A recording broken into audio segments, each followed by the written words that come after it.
All right, let's dive into something that can absolutely transform a business. We're going to crack open a sales playbook that has one critical mission: turning the customers you already have into your biggest superpower. We're going to distill its core ideas into a simple, actionable guide.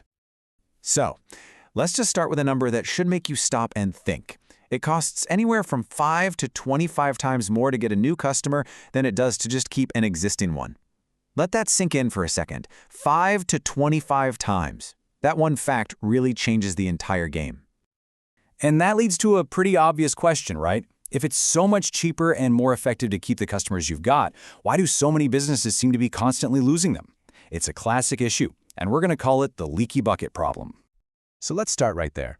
Because before we can even talk about the solutions, we really need to get a handle on the true cost and the real cause of this leak. And believe me, it's about way more than just a little lost revenue. Here's the thing you got to remember. The market is getting more and more crowded every single day. The competition for new customers is just fierce, and that drives your acquisition costs through the roof. So in this kind of environment, every customer you lose isn't just a tiny drip from the bucket, no. It's a major crack that is incredibly expensive to patch up with some new, unproven client. But, okay, here's the good news. Fixing that leaky bucket, it isn't just a defensive move, it's actually one of the most powerful offensive strategies you can have for growth. So let's look at the actual numbers behind the economics of keeping your customers happy. And this is where the financial upside becomes just undeniable. On average, customers you keep spend 67% more in their third year with you than they did in their first. The success rate of selling them new services? It's a staggering 60 to 70% compared to what, just 5 to 20% for a brand new prospect? Oh, and as they get to know your product better, their support costs actually go down. I mean, it's a win-win-win. Okay, so the why is pretty clear, right? The economics just make sense. But what about the how? Well, the playbook gives us this fantastic, memorable framework to make it all happen. It's an acronym that spells out the whole strategy for you. RETAIN.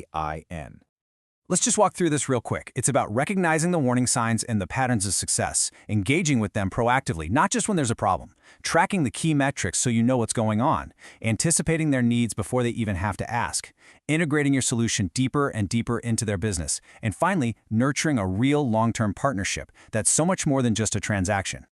Now, a huge part of that RETAIN method, specifically that T for track, is about knowing where you actually stand. You can't just guess if a customer is happy. You need a data-driven way to, take their temperature. And that is exactly where the customer health score comes in. So how do you actually build a score like that? Well, think of it like a weighted average. About 30% is based on their actual usage of your product. 25% is all about engagement. Are they calling support, attending webinars? Another 25% is for business metrics. Are they actually getting a return on their investment? And finally, 20% is about the relationship itself. Are you talking to their executives? This gives you one clear number to watch. So what does this actually look like in the real world? Well, a green or thriving customer is going to show high usage. They can point to a strong ROI, and their executives are engaged. A red customer, on the other hand, well, their usage is dropping. Maybe you see more support tickets. And crucially, their leadership has gone completely silent. That score, that's your smoke alarm. And that early warning system is what allows you to make the most important shift of all, moving from that reactive firefighting mode to a proactive value-adding one. Let's see how that works in practice. A perfect example of being proactive is just nailing the first 90 days. In those first 30 days, you focus on getting them a quick, tangible win. The next month, you work on driving adoption across their teams. And by day 90, you're coming back to them with a report showing the exact value they've received. This just sets the tone for the entire relationship. And this brings us to a really common trap you have to avoid. The mistake is only calling a customer when their contract is up for renewal, or, when something is on fire. The fix is so simple, but it's powerful. Schedule regular, proactive meetings that are focused entirely on the value they're getting and how you can make it even better.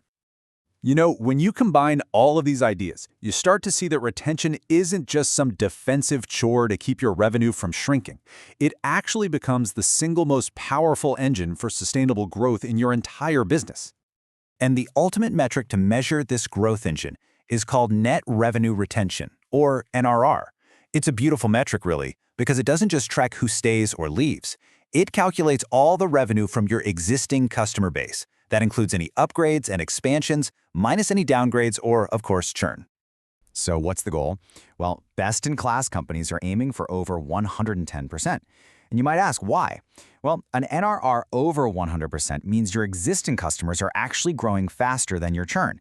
It means you can grow your entire company without signing a single new logo. Think about that. This quote from the Playbook just summarizes the whole mindset perfectly. Every retained customer is a foundation for sustainable growth. Every expansion is validation of your value delivery. Every advocate is a multiplier for your sales efforts. It all builds on itself. So the final question to leave you with is this one. Take a hard look at your own business or your own team. Are you spending all your time just reacting and plugging leaks in that bucket? Or are you proactively building a powerful, predictable growth engine that's fueled by the amazing customers you already have? Because that choice, it makes all the difference.